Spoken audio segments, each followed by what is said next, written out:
Magandang araw mga ka-philo. Ngayong araw ay babalikan natin ang mga pangyayari at karanasan ko dahil sa layunin ko na lakbayin ang Mall of Asia.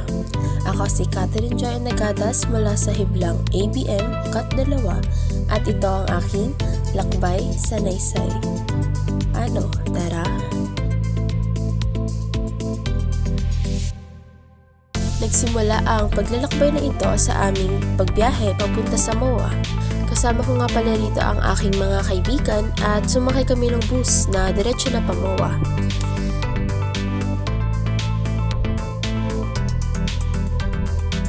Marami kaming mga lugar na nadaanan bago kami makarating sa aming destinasyon.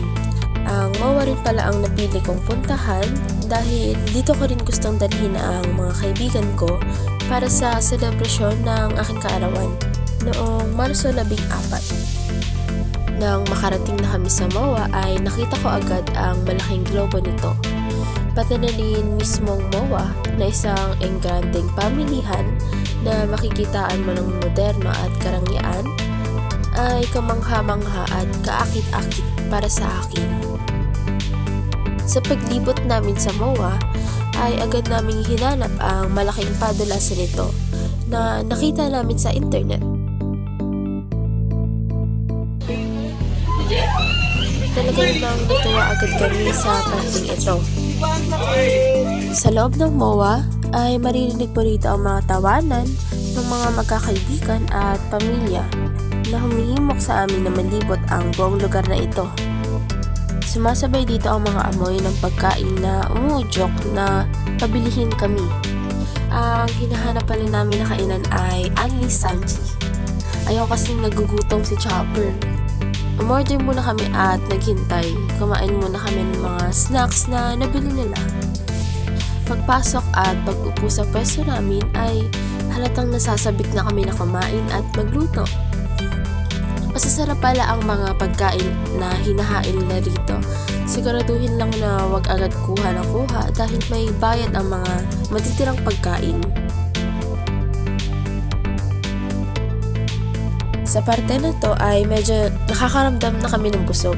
Pero dahil medyo matagal dalhin yung pagkain, ay nakapagpahinga pa yung tiyan namin.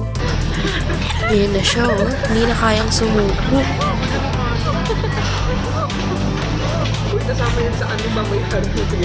Sa pagpapatuloy ng aking paglalakbay ay nadama ko ang aking kasiyahan at ginhawa mula sa pagod ng pag-aaral.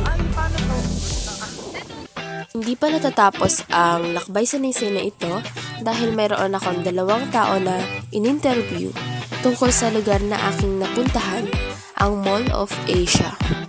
Unang tao, isang tao na nakapunta na rin sa MOA.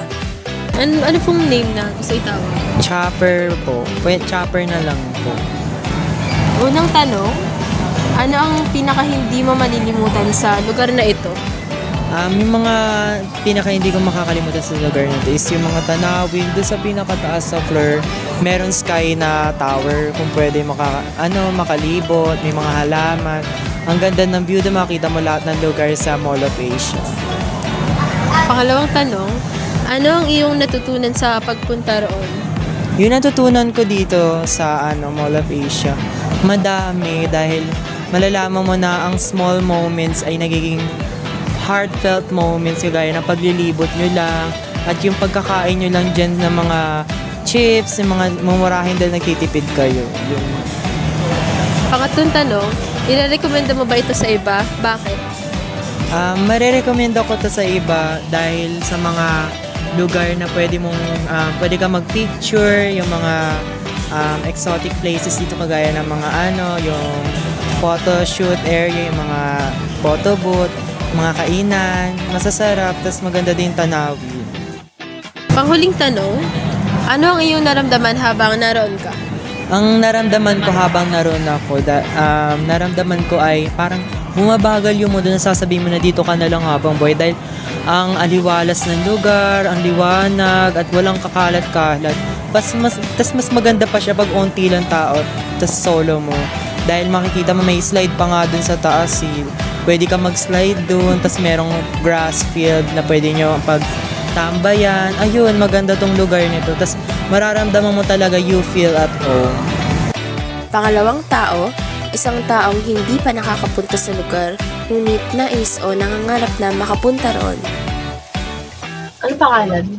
Kailan nagalas ko. Unang tanong, bakit mo gusto makapunta sa lugar na ito? Gusto ko makapunta sa MOA dahil gusto ko makita kung anong meron doon, kung anong klaseng lugar ba ito. Kaya maraming pupunta. Pangalawang tanong, ano ang inaasahan mong maranasan doon? Inaasahan ko na mararanasan ay magiging masaya at malilibot ko kung ano ang mga lugar doon. Pangatlong tanong, ano ang pinakagusto mong makita o gawin doon?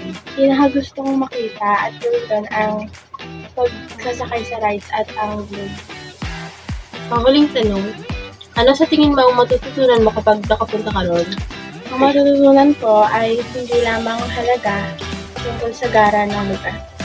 Natutunan ko na ang pagpunta sa MOA ay hindi lamang tungkol sa pagbili ng mga material na bagay at paglibot ng lugar ang matututunan. Naunawaan ko na pati ang puso at isip ko ay naglalakbay.